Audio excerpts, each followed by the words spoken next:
Mari kita berdoa.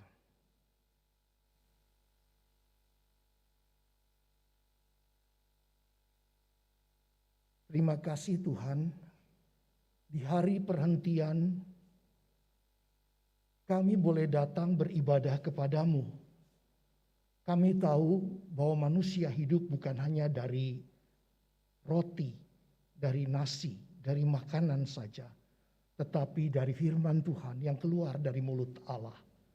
Sebab itu biarlah Tuhan tolong melalui pimpinan Roh-Mu yang kudus berbicaralah kepada kami, setiap pribadi kami, supaya hidup kami hidup sebagai murid Kristus yang taat kepada Tuhan dan memuliakan nama-Mu. Terima kasih, kami serahkan waktu ini sepenuhnya. Biarlah Engkau akan tolong hamba-Mu, Tuhan tolong setiap diri kami, supaya Tuhan berbicara. Berbicaralah Tuhan, karena kami siap mendengar dan melakukannya.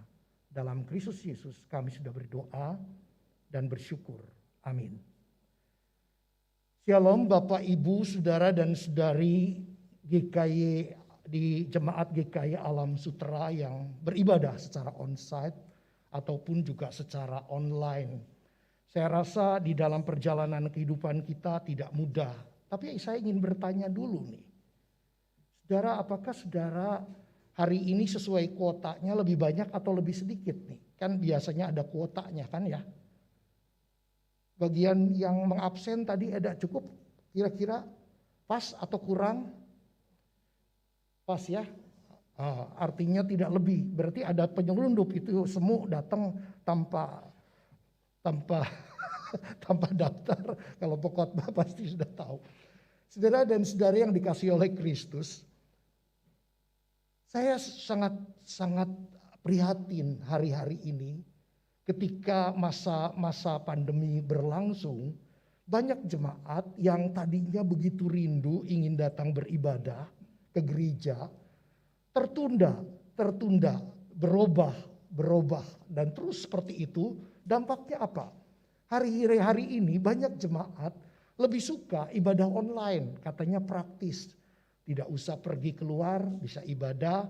Ya ibadah juga masih bisa double fungsi, macam-macam yang bisa dikerjakan. Sehingga ya enak juga ibadah online dan tidak mau ibadah untuk onsite. Walaupun ada kuota, ada dorongan, sudah diperbolehkan, kita tetap menjaga prokes. Dikatakan kita beriman, tapi kita juga berhikmat. Sekaligus berserah, karena apapun yang terjadi kita tidak tahu. Nah saudara, saya ingin katakan satu hal. Dalam hidup kita, kalau ada kasih, ada rindu. Sekali lagi, jikalau di dalam hidup kita ada kasih, kita pasti ada kerinduan. Betul atau tidak? Saya rasa kita semua menyadari.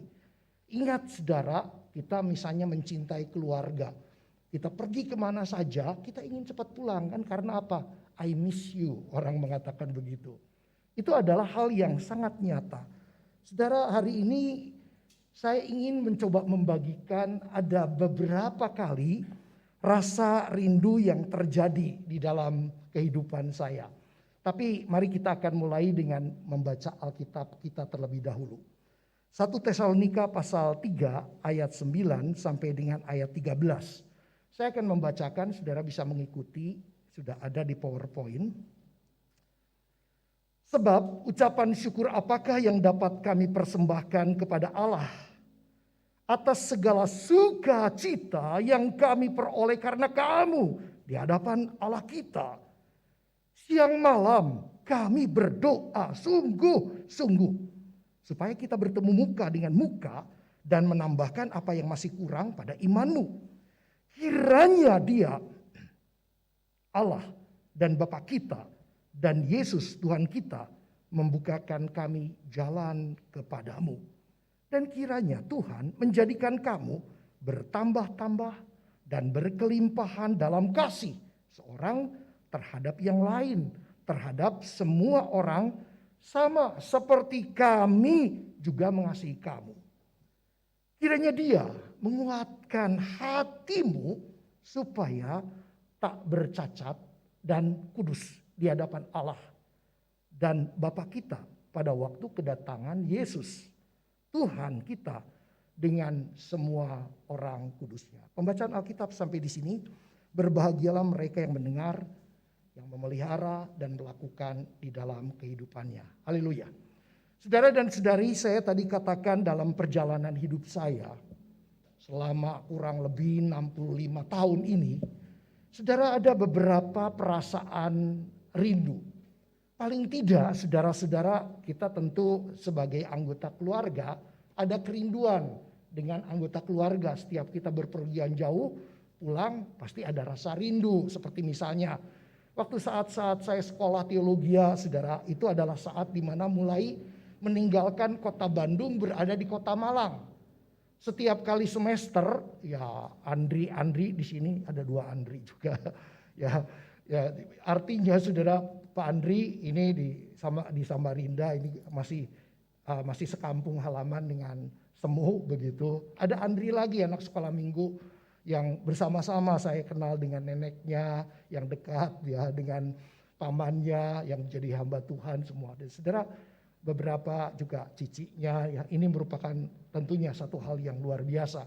Sudah ada rasa rindu ketika berangkat, pergi setengah tahun, 1 semester, pulang ke keluarga. Tapi saya ingin katakan dalam perjalanan hidup saya ada 4 kali rasa yang sangat luar biasa. Yang pertama, itu saudara ketika saya bertunangan dengan Semu. Nah, sekarang sudah jadi istri sih, ya. Sudah hampir 40 tahun kami menikah. Waktu setelah bertunangan kami harus berpisah. Saya ada di Surabaya, Semu sementara ada di Samarinda. Jadi cukup lama saudara kami berpisah dan itu rindunya setengah mati. Tidak ada zaman, tidak bisa WA, tidak bisa SMS, hanya bisa kirim surat. Dan kirim surat datangnya itu nggak tanggung-tanggung. Kirim nanti baru 2 minggu, baru 3 minggu baru datang. Sudah keburu sudah keburu KO dulu begitu. Jadi ingin ngomong, ingin apa sampai harus cari interlokal. Tapi interlokal harganya mahal pada waktu itu. Tidak sesuai dengan kantong. Itu adalah yang pertama. Yang kedua, saudara, pada waktu usia di dalam kandungan anak saya yang pertama, itu 7 bulan, saya dengan Semu itu berpisah. Saya ada di Malang, waktu itu studi kembali sambil membantu sebuah jemaat di Lawang. Jadi setiap ada waktu sekolah, setelah itu bantu di sebuah gereja di Lawang. Saudara, pada waktu itu harus berpisah dengan Semu. Saudara, cukup lama, bahkan setelah lahir cuma sempat berkunjung beberapa kali, ya nggak banyak. Itu harus menunggu sampai dengan usia kurang lebih anak kami yang pertama itu 8 bulan. Saya baru ketemu saudara, bergabung di Bandung. Itu adalah rasa rindu yang kedua, berat kan? Yang ketiga saudara, ketika tahun 93 saya melanjutkan studi, rencananya saya ingin berangkat pada waktu itu berangkat ke Amerika bersama-sama. Tapi dianjurkan sudah kamu berangkat sendiri. Dan saudara 2 bulan setengah saya proses. Itu rasanya lama sekali. Dan saudara itu adalah saat-saat yang tidak mudah. Dan kita ingat saudara ketika masa pandemi. 1 tahun setengah saudara saya tidak jumpa dengan cucu. Itu juga terasa sekali. Saya berada di penggembalaan di GKI Medan. Cucu, anak-anak semua ada di Jakarta atau di daerah sini lah saudara.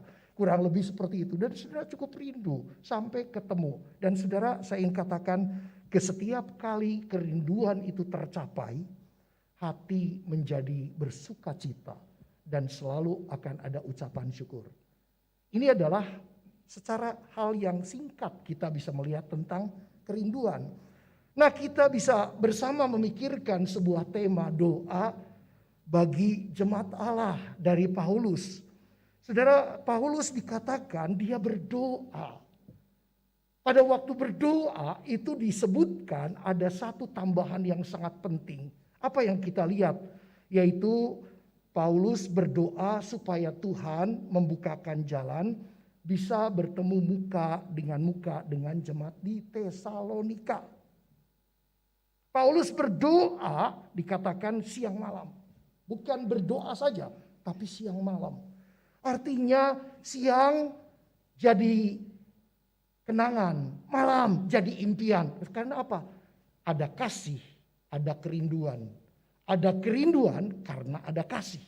Maka dikatakan di sini, dikatakan dia rindu untuk bisa bertemu muka dengan jemaat di Tesalonika. Sebab itu dia berdoa kiranya dia, Allah dan Bapa kita, Yesus Kristus, membukakan kami jalan kepadamu. Saudara, tentu ada latar belakang. Nah, latar belakang kalau saudara bersama memperhatikan di Kisah Rasul pasal 17, itu Paulus dan Silas berada di Tesalonika, datang di Tesalonika.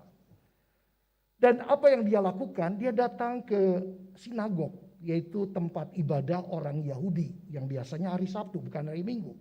Dia datang ke sana dan selama 3 minggu dia mengajar. Dia memberitakan tentang Kristus. Dia memberitakan tentang Mesias yang menderita. Dia mengabarkan, dikatakan 3 hari Sabat berturut-turut, membicarakan bagian-bagian firman Tuhan, yaitu perjanjian lama. Lalu memperbandingkan dengan apa yang dinyatakan di dalam perjanjian lama tentang Mesias. Dan kemudian hasilnya, konklusinya, Yesuslah Mesias yang diberitakan dalam perjanjian lama. Alkitab mencatat di dalam Kisah Para Rasul ini beberapa orang itu percaya, yaitu orang Yahudi di Tesalonika. Kan orang Yahudi yang datang artinya tuh ke sinagog. Dan saudara, pada waktu itu juga dikatakan ada beberapa orang itu percaya, plus dikatakan juga ada orang-orang Yunani yang juga bergabung dengan Paulus dan Silas, termasuk dikatakan bukan hanya orang Yunani yang takut kepada Allah, tetapi tidak sedikit perempuan-perempuan Yunani yang terkemuka, artinya itu punya status sosial yang baik. Jadi ada 3 golongan orang Yahudi yang kemudian percaya, lalu orang-orang Yunani dan wanita-wanita Yunani yang terkemuka. Jadi ada 3 yang dikatakan ini. Tetapi apa yang terjadi, saudara? Di antara orang Yahudi yang mendengar pemberitaan Rasul Paulus dan percaya Yesus adalah Mesias, ada orang Yahudi yang tidak mau percaya. Bukan hanya tidak mau percaya, dikatakan mereka itu iri hati.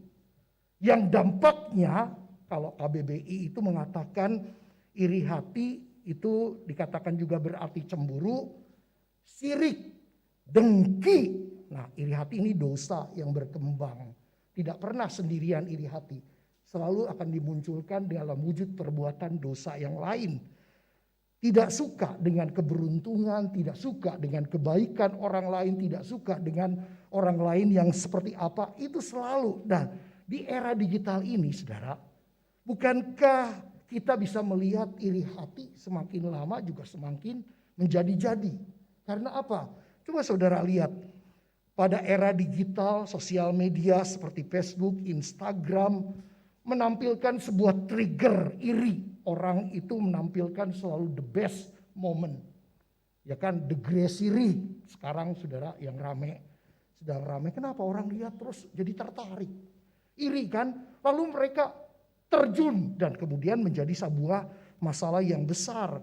Sehingga kalau sekarang ini boleh dikatakan ini menjadi sebuah penyebab yang sangat dahsyat sekali. Iri hati bukan hanya ada di hati, tapi diwujudkan di dalam tindakan. Maka orang-orang Yahudi yang iri hati ini dikatakan mengumpulkan preman pasar. Mereka mengadakan keributan, mengacau kota, menyerbu rumah Jason yang dengan maksud itu adalah yang menampung Paulus dan menyeret mereka karena tidak menemukan Paulus.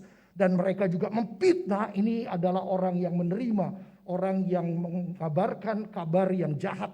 Yaitu kaisar, akan ada kaisar atau raja lain, yaitu Yesus Kristus. Itu adalah yang dipelintir, yang boleh dikatakan sudah menjadi sesuatu hoak. Saudara, kita bisa melihat keadaan seperti ini. Mari kita bersama-sama mencoba memikirkan selama berbulan-bulan, bahkan kita sudah 2 tahun masa pandemi ini yang panjang tanpa akhir sepertinya. Ada banyak orang-orang yang saling mengasihi atau terkasih. tidak bisa saling mengunjungi, bukan? Saudara, kita sekarang ini sudah hampir tidak pergi kemana-mana kalau tidak penting sekali. Misalnya kita ingin pergi ke Bali, ingin pergi kemana saja. Saya ingat sekali saudara bahwa di dalam perjalanan kehidupan itu banyak teman di mana-mana tapi nggak dikunjungi semua. Kita cuma mengatakan someday kita ketemu. Tapi nggak ketemu-ketemu. Ini sudah berlarut-larut saudara-saudara. Ini adalah kita bisa melihat keadaan seperti itu. Dan itu yang dirasakan oleh Paulus. Paulus ingin sekali bisa berjumpa supaya Tuhan buka jalan. Maka dia berdoa siang malam, dia berdoa. Itu artinya menyatakan kesungguhan. Karena apa? Ada orang yang percaya di Tesalonika. Yang kemudian Paulus di ayat 10 dikatakan meninggalkan mereka. Dan kemudian kita tahu Paulus ke Berea. Kita tahu saat-saat ini orang Tesalonika juga terdiri dari orang Yahudi, orang Yunani, dan wanita Yunani yang terkemuka. Paulus tidak sempat meneguhkan kepada mereka sebagai jemaat hanya 3 minggu. Saudara, Alkitab memberikan sebuah catatan yang penting. Tetapi juga Paulus tidak sempat berpamitan. Tidak ada itu salam rindu, I miss you, tidak ada. Langsung saudara terpisah, meninggalkan segera. Karena apa? Iri hati yang terjadi. Oleh sebab itu ketika Paulus tidak bisa berkunjung ke sana, kasih itu membawa dia dorongan. Untuk apa? Mengirim Timotius. Timotius dikirim untuk mengembalakan di sana. Membantu sementara. Saudara tahu apa yang kita bisa lihat disampaikan Timotius? Pertama, orang di Tesalonika berdiri teguh. Mereka tetap beriman di dalam menghadapi kesengsaraan besar karena mereka adalah orang yang dibenci oleh orang-orang Yahudi yang iri hati itu, baik dari kota lain ataupun dari tempat itu. Kedua, mereka ditinggalkan begitu saja, tetapi mereka tidak menggerutu, tidak marah kepada Paulus. Tidak berpikir Paulus itu tinggalkan, tidak bertanggung jawab, tidak. Tetapi mereka dikabarkan oleh Timotius rindu juga bertemu dengan Paulus. Paulus rindu, jemaat Tesalonika juga rindu. Ini adalah sama-sama rindu saudara. Mereka ingin bertemu. Oleh sebab itu kita tahu ini menjadi sebuah pujian kepada Allah. Kerinduan dikatakan ketika Paulus mendengar mereka baik-baik saja. Itu sangat senang sekali. Senang sekali. Saudara, tadi saya sempat ngobrol dengan penginjil Andri juga ya. Ngobrol masa-masa dulu Andri bilang, Pak, saya ingat ada 10 orang di GKM Gloria. Saya bilang ada 16 orang bukan 10 yang mempersembahkan hidup menjadi hamba Tuhan. Selama 20 tahun saya melayani di GKM Gloria yang saya kenal dari pemuda, dari remaja, dari anak sekolah minggu. Itu ada 16 orang yang sudah mempersembahkan hidupnya menjadi pelayan Tuhan. Saudara, ini adalah sesuatu hal yang terus menjadi satu kerinduan. Saya selalu melihat ketika bertemu dengan mereka, generasi muda yang dipanggil Tuhan, yang pada waktu pernah bersama-sama, saudara selalu penuh dengan rasa sukacita.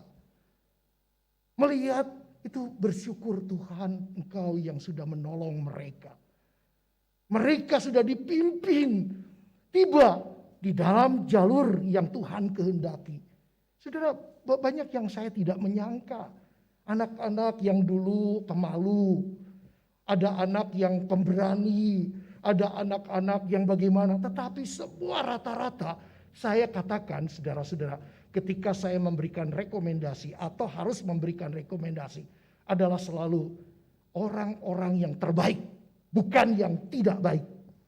Bukan orang yang tidak bisa belajar, tapi orang-orang yang semuanya bisa belajar. Itu saya dorong untuk direkomendasi menjadi hamba Tuhan. Karena apa? Saudara, kita tahu bahwa zaman ini membutuhkan hamba Tuhan yang bukan hanya secara karakter baik, tetapi intelektual juga baik. Saudara, bisa menjadi pemimpin yang baik. Tetapi harus juga disertai dengan apa? Kerendahan hati. Mari kita melihat bagian yang kedua.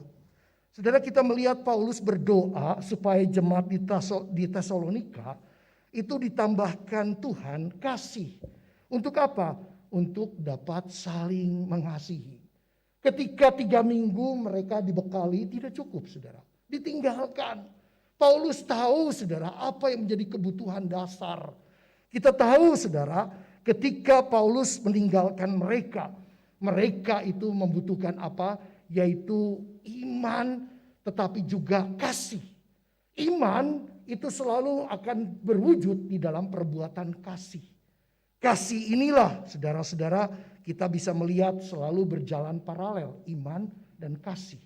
Kita melihat satu perjalanan yang ada. Ini adalah menuju sebuah proses kesempurnaan. Paulus melihat orang-orang Yahudi yang iri hati. Mereka umat Allah tetapi telah kehilangan kasih. Biasanya kebiasaan baik itu sangat sulit, saudara. Saya katakan sangat sulit. Kenapa, saudara? Kita harus di sekolah teologi itu harus tinggal bersama di kampus. Itu adalah belajar. Kalau orang datang tetapi tidak ada di sana, berbeda sekali. Kita melihat bagaimana kehidupan para dosen. Kita melihat teman-teman pembimbing, kakak-kakak tingkat. Kita melihat teman-teman yang berjuang bersama-sama. Saudara, di sana kita bisa saling dikatakan mengasihi, tetapi juga saling mengasuh, tetapi juga saling mengkoreksi dan seterusnya. Paulus melihat orang Yahudi ini punya kebiasaan buruk. Kebiasaan baik susah, harus dipupuk. Tetapi kalau untuk punya kebiasaan buruk dalam 3 hari, saudara, orang menjadi pemabuk. Kena narkoba, itu cepat sekali. Tapi menjadi orang yang baik itu bertahun-tahun susah sekali. Didik anakmu, itu pendidikan yang seumur hidup. Tidak pernah berkesudahan. Oleh sebab itu kita tahu kebiasaan buruk itu seperti penyakit menular, Omikron. Hari ini saudara tahu begitu cepat sekali penyebarannya. Buruk sekali saudara. Tetapi natur kita ini memang manusia yang sudah tercemar dosa.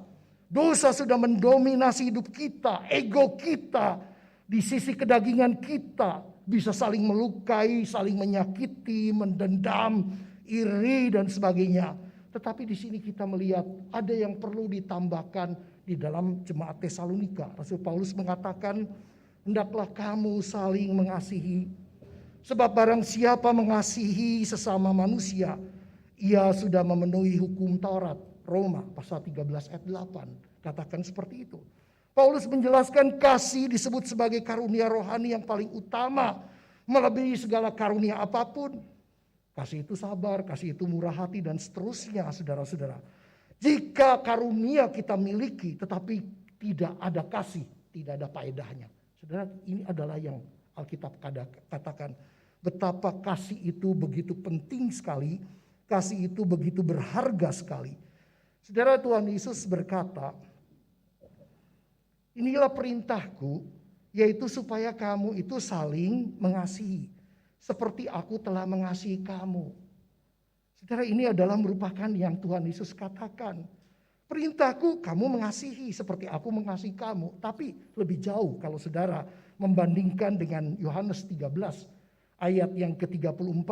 Aku memberikan perintah baru kepada kamu supaya kamu saling mengasihi. Sama seperti aku telah mengasihi kamu, demikian kamu harus saling mengasihi. Dengan demikian semua orang akan tahu kamu adalah muridku, yaitu jikalau kamu saling mengasihi. Nah, ini adalah kata kunci bahwa di dalam komunitas Kristen itu adalah satu kata kunci yang penting adalah hidup orang Kristen harus adalah hidup yang ada kasih. Seseorang yang ada kasih karena dia sudah menerima kasih Allah.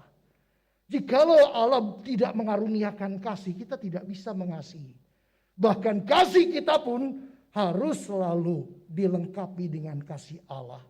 Karena kasih manusia itu adalah kasih yang hanya sementara, terbatas. Tetapi kasih Allah itu adalah kasih yang tidak terbatas. Kasih Allah itu kasih yang dikatakan tanpa syarat. Walaupun kau berdosa, aku tetap mengasihimu. Walaupun kau sudah jatuh, aku tetap menunggu engkau. Saudara, itulah Tuhan kita yang sangat luar biasa. Sebab itu saudara-saudara kita bisa melihat di saat kita akan menghadapi meja perjamuan kudus, kita diingatkan akan kasih Kristus.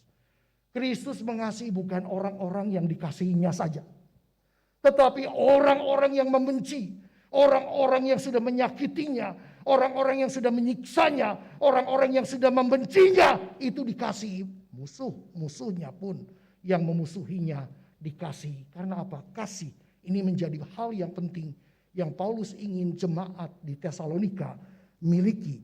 Saudara, mari kita masuk di bagian yang terakhir, yang ketiga.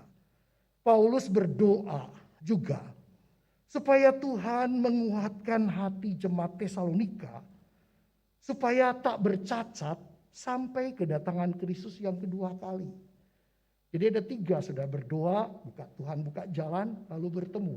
Yang kedua, saudara, kita melihat Paulus berdoa supaya ditambahkan apa yang masih kurang di dalam hidup jemaat Tesalonika.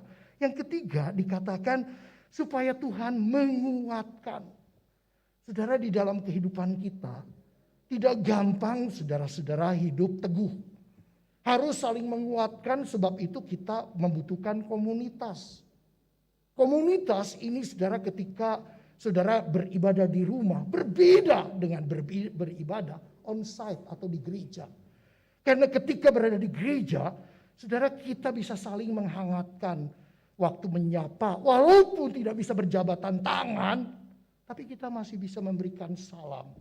Kita masih bisa menatap wajah seseorang yang artinya baik dengan kita. Itu memberikan dorongan, memberikan kekuatan, memberikan penghiburan dibandingkan saudara ada di rumah masing-masing.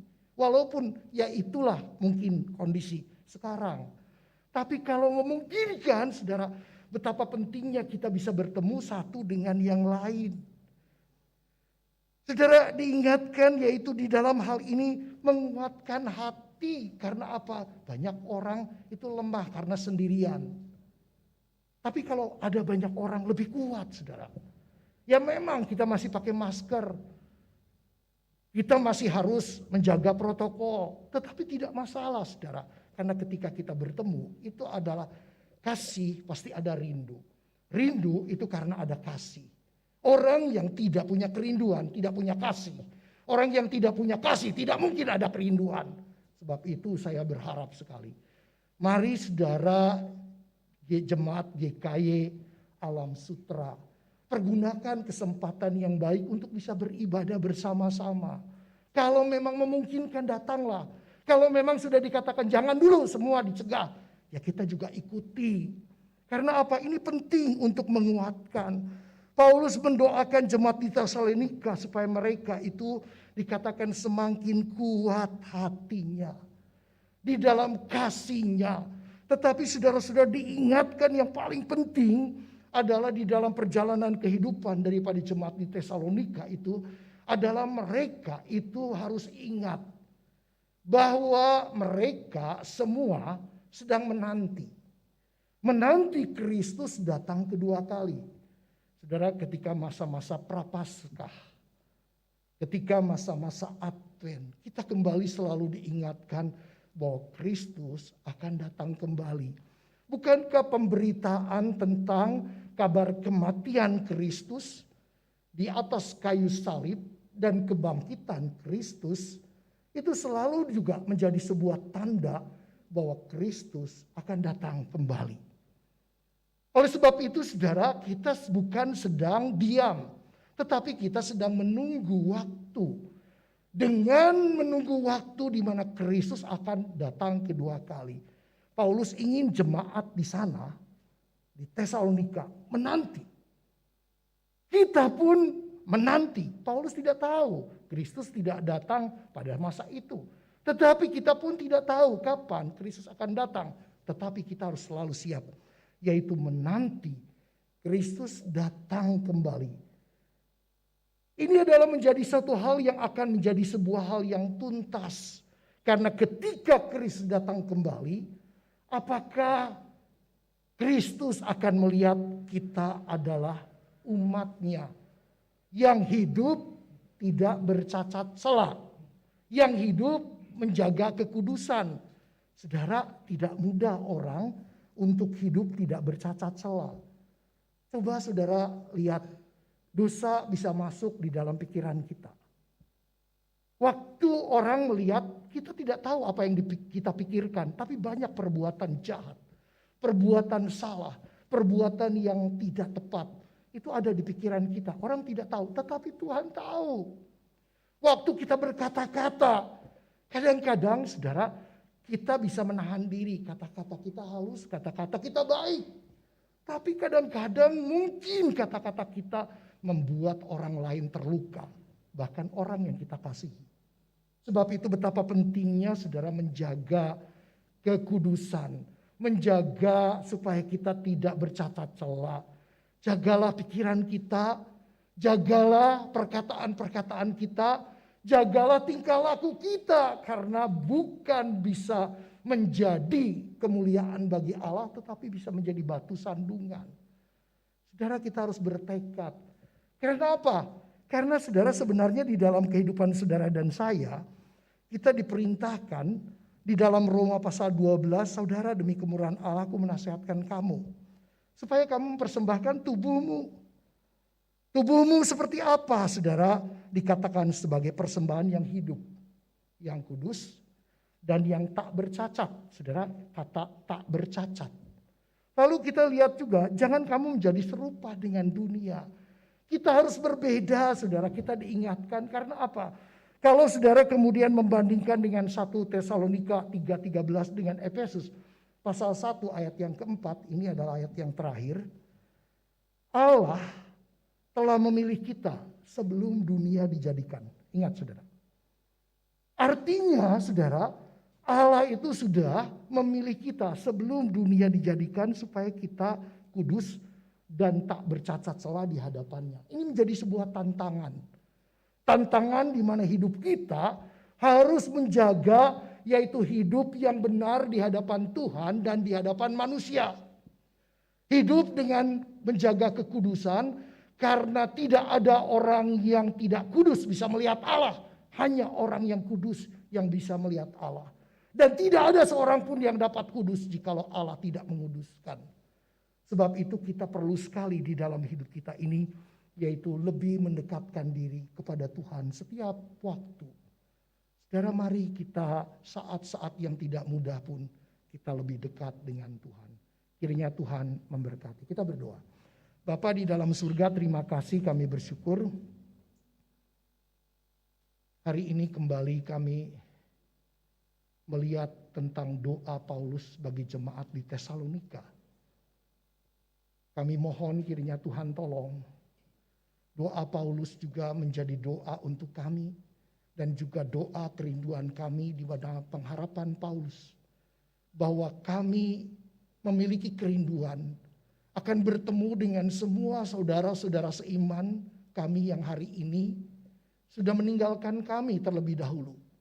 Sudah kembali kepada Tuhan yang menjadi pencipta roh itu. Tuhan, kami diingatkan juga bahwa di dalam perjalanan hidup kami, Engkau ingin kami hidup tidak bercacat celah dan juga hidup di dalam kekudusan. Karena itu menjadi rencana Tuhan, bukan sekarang, bukan ketika kami percaya, tetapi Alkitab mengatakan sebelum dunia ini dijadikan. Sebab itu Tuhan, tolong kami.